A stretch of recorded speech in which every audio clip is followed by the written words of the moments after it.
Vamos al caso Frei.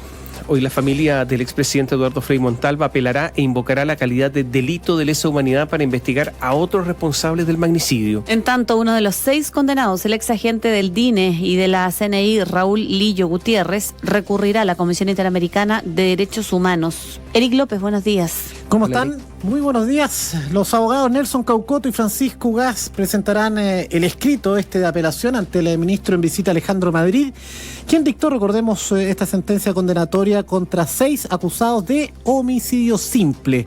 No hay premeditación, no es homicidio calificado. No está ni siquiera quien ordenó matar al expresidente. Así que por eso el fallo incluso ha sido calificado de débil. La apelación pretende aumentar las penas que van de 10 años a 3 años de cárcel, recalificando el delito, es decir, que hubo premeditación, que hubo agravantes. Caucoto explicó que al tratarse de un ilícito de lesa humanidad, queda la puerta abierta, dijo, para investigar a todos los involucrados en esta operación para asesinar al exmandatario. Y esto de que sea imprescriptible deja abiertas las puertas y las ventanas también para que hoy día, mañana o cuando sea que se reciba una nueva información acerca de la participación de terceros en este crimen, bueno, eso habrá que hacer efectiva su responsabilidad porque está abierto el camino a través de la declaración de un crimen imprescriptible.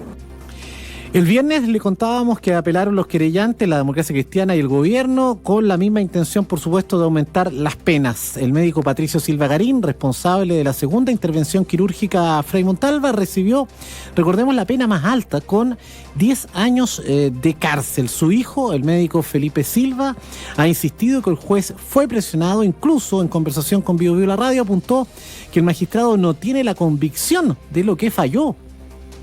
Tan extraño es el relato del juez Madrid respecto al fallo, en que se ve a una persona incómoda, preocupada, nerviosa. ¿No sería mejor pensar que alguien que ha estado 16 años dedicado de forma exclusiva a un caso debiera estar seguro de lo que dice? Pareciera como estar pidiendo disculpas a alguien. Marcelo Adwa, doctor en Derecho Penal, analizó este fallo de 811 páginas. Él es un abogado ajeno, ¿cierto? No es querellante ni defensor. Manifestó dudas sobre las pruebas. Concluyó que a pesar de que se trata del sistema procesal antiguo, se deben exigir garantías mínimas a favor de los imputados. Hoy, independientemente del sistema procesal por el cual se esté juzgando un caso, se deben respetar ciertos principios garantistas básicos para afirmar la culpabilidad de una persona. Y uno, o tal vez el más básico, es que la prueba recolectada y valorada durante el proceso tiene que ser suficiente. Es decir, en términos técnicos, que luego ser valorada, no dejar dudas más allá, no puede existir una duda razonable respecto a la culpabilidad del imputado. De acuerdo a información entregada por el diario La Tercera, uno de los condenados, Raúl Lillo Gutiérrez, es agente del DINE y de la CNI, va a recurrir a la Comisión Interamericana de Derechos Humanos, acusa un trato inhumano. La posibilidad de que la muerte del expresidente haya obedecido a un homicidio ha sido creada sobre bases ficticias y es el resultado de una imposición a la fuerza del poder político y de un juez obcecado, dice el texto de 9 carillas que presentó este condenado. Se espera que durante la semana se presenten también las apelaciones de los condenados, precisamente una vez que sean notificados. Ya se ha anunciado que van a pedir que se declare ilegal la sentencia por vicios de nulidad. Catherine Tomás. A ver, no cabe la menor duda que el régimen de Pinochet fue un régimen asesino. O sea, ninguna duda. Ninguna duda. Yo creo que partamos de esa base. Sí. Y no solamente asesino de muchísimas personas al interior del país, sino que incluso su brazo se extendía fuera del país. Intentaron matar a Altamirano, intentaron matar a Bernardo Leyton y su esposa, mataron a Carlos Prats. Y mataron también en Washington al canciller Letelier y a Ronnie Moffitt. Uh-huh. Por lo tanto, es un régimen asesino que planificaba asesinatos. Los planificaba con detención, con no solamente la redada, sino que había acciones totalmente pensadas para matar. La pregunta es si mataron a Frei o no. ¿Era posible que lo mataran? Sí. ¿Era factible? Totalmente, pues. Totalmente, pues si andaban matando gente, pues. ¿Lo seguían? Sí. ¿Lo tenían intervenido? Absolutamente. ¿Habían contratado al chofer? Le pagaban al chofer. Sí, claro. La CNI. Círculo confianza. Lo espiaban. El asunto es si efectivamente lo mataron y si es que la sentencia dice eso. Ahora, podría ocurrir que la sentencia sea insuficiente desde el punto de vista jurídico, de las pruebas, etcétera, de los estándares que se exigen para una condena y que lo haya matado igual. Exacto. Esa famosa historia de la verdad judicial y la verdad real lo sabemos todos los días. El problema, Tomás, es que el fallo no nos dice nada. El problema es que el fallo tiene hartas debilidades, efectivamente. Quienes lo hemos leído notamos las debilidades, obviamente. Primero porque, sí, pero digamos por qué. Porque transcurrieron no sé cuántos años que se investigara. Todos sabemos que cuando se investiga de inmediato es más fácil llegar a la verdad que cuando se investiga 20 años después. En segundo lugar, porque además, si lo mataron fue una acción de inteligencia y por lo tanto el intento de ocultamiento es profesional. Incluso para eso se realiza una operación de ese nivel. Exactamente. Sí, ese es el problema. Es decir, y el fallo además tiene un error, incluso dice que murió en 1981. Sí. Hay errores de ese tipo en el fallo. Incluso las horas después de la segunda operación también hay errores completamente respecto a la segunda operación. Perdón, ¿puedes repetir eso? Lo de la fecha. Lo de la fecha, sí. La fecha en el fallo dice 1981, 22 de enero de 1981. Sí. Fue en 1982. Claro, no es la fecha correcta. Cosas detallitos de ese modo. Ya, pero eso puede ser un error de tireo. Sí. ¿Y qué otro error dices tú que hay? Con respecto a toda la situación que se describe ahí en este fallo sobre la segunda intervención quirúrgica, recordemos que la primera es de Larraín, la segunda es ahí Patricio Silva Garín, quien es el que resulta ser el autor. Y también hay errores respecto a las horas, son 2 días y se dice 6 horas en el fallo. Hay un poco de enredo ahí respecto a las mismas declaraciones de Pedro Soto Valdivia, donde detalla qué es lo que pasó, cuando se encuentra que Larraín no contesta para poder operarlo nuevamente. Hay varias incoherencias que con los días uno va analizando más el fallo y van apareciendo. Y creo que ahí por eso dijimos al final que hay vicios de nulidad. Y ahí van a hincar el diente los abogados defensores de los condenados. A ver, normalmente para un asesinato se tiene que saber quién lo hizo, cómo lo hizo, por qué lo hizo, en fin, todas las preguntas. Exactamente, eso las circunstancias, el momentum, exactamente en que se produjo el homicidio, hay muchísimas fallas. Recordemos que Frey fue operado por un médico, le decían el Peluca Larraín. Este médico habría cometido un error. Era un médico muy altanero, era un gran médico, el mejor de todos en esta materia, lejos. Y resulta que él decía, mis pacientes no se reoperan. No, altanero. Se había ido a Villarrica, resulta que lo llamaron, no volvió, pasaron unas horas que son clave después del posoperatorio. La infección era pero salvaje. Claro, había una infección bueno, y resulta que lo tienen que reoperar. Y aquí aparece Patricio Silva. No hay ningún juicio de reproche penal en contra del primer médico, el que lo operó, el de la primera operación, en contra de Larraín, nada. Por lo tanto, se estima que él no tiene nada que ver pese al error médico de él. Él cometió un error.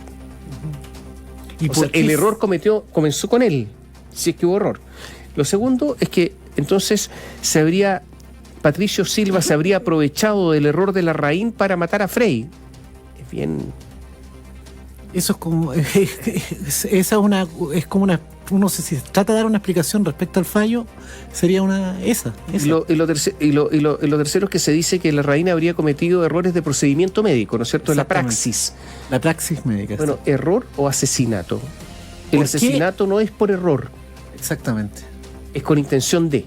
El error no cabe ahí. ¿Y por qué Silva Garín sí y Larraín no? La pregunta que uno se puede hacer. Porque se habría aprovechado Silva del error de Larraín para matarlo, para intervenir. ¿Quién ordenó a Patricio Silva? Nadie. Todavía no está eso. Por eso Caucoto dice, esto es un delito de lesa humanidad. Si llega un nuevo antecedente más adelante, vamos a saber qué pasó. Bueno, tuvimos... Eric, ¿tú crees que lo mataron? Sí, creo. Sí. Absolutamente creo que lo mataron. ¿Quién lo mató? Por orden de la dictadura. quién lo mató? ¿Quién lo mató? ¿Quién fue el que lo mató? Sí. No lo sé.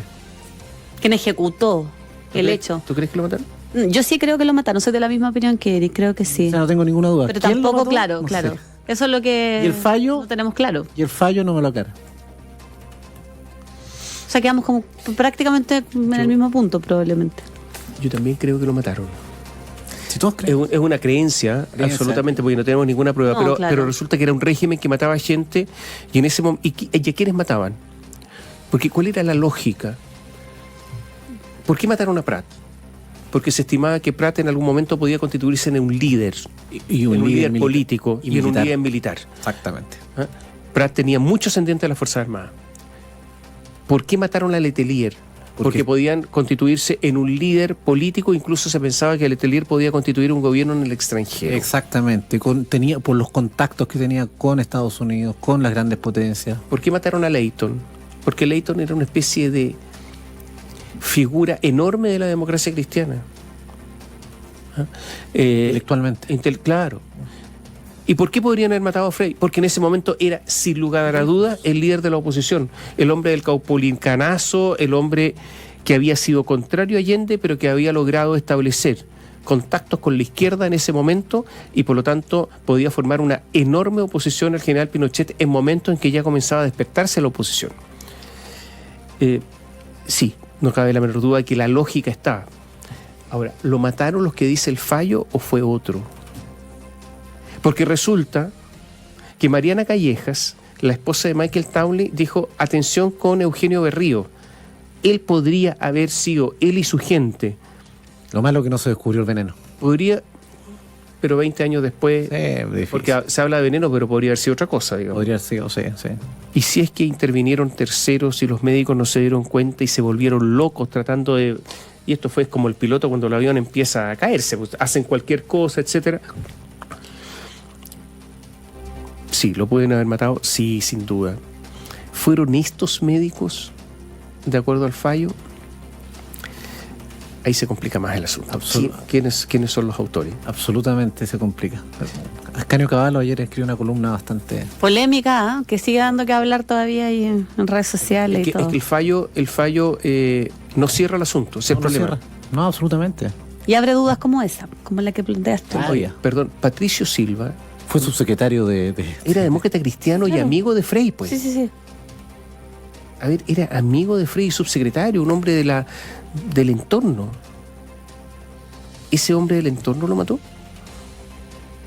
Toda esta gente era gente del entorno, todos los médicos. Y hay otro asunto que no me calza, fíjate, dentro de la lógica. Bueno, pero ahí nos queda la duda, no sabemos si sí o no. Cuando hay una operación hay un equipo médico. Están las enfermeras que están ahí en la operación, están los arsenaleros, están otros médicos, no lo operó solo Silva. No, exactamente. De hecho, no, nunca están los Estaba el médicos. doctor Beca mirando. O sea, Sí. Y resulta que, ¿por qué él y no los otros? Si estaban todos ahí operando a Frey, ¿por qué uno y no los demás? Y esto lo digo pensando también en la familia Frey, que debe ser tremendamente doloroso para ellos escuchar que se duda de la sentencia. Tremendamente doloroso.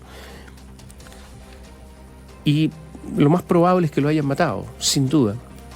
Sí, claro, si el régimen mataba. ¿Fue Patricio Silva? ¿Y no fue ninguno de los que estaba ahí mirando y participando? ¿Eso no tiene nada que ver si es que fue él? Gran tarea para la Corte de Apelaciones de Santiago, la sala que tenga que revisar y los ministros que tengan que revisar precisamente esta sentencia. ¿Y la carga para los ministros desde el punto de vista político y su carrera profesional? A ver, ¿Podrán desligarse de eso? Si usted está en la Corte de Apelaciones de Santiago es porque quiere ser supremo. Si no, va a estar en la Corte de Apelaciones de San Miguel. Ahí está tranquilo. Ganan lo mismo, tienen un autito, tienen el mismo sueldo, todo. La diferencia del camino, el camino a seguir. El camino para llegar a la Suprema es estar en la Corte de Apelaciones de Santiago. Esos ministros van a fallar una causa donde uno de los querellantes, el líder de la derecha chilena, el actual presidente Sebastián Piñera, querellante, la acusación del gobierno está firmada por Sebastián Piñera. Y el otro querellante es una de las familias políticas más importantes de este país. ¿Y quiénes firman finalmente su ascenso, el ascenso a ser supremo? El Senado. Previa decisión del presidente de turno.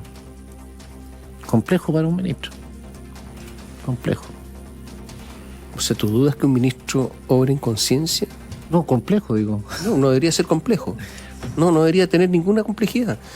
Si tú dices que es complejo, es que dudas.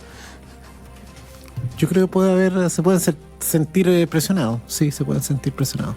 Gracias, Eric. Depende de quién. Gracias, porque Eric. hay algunos que no. Chao. Chao.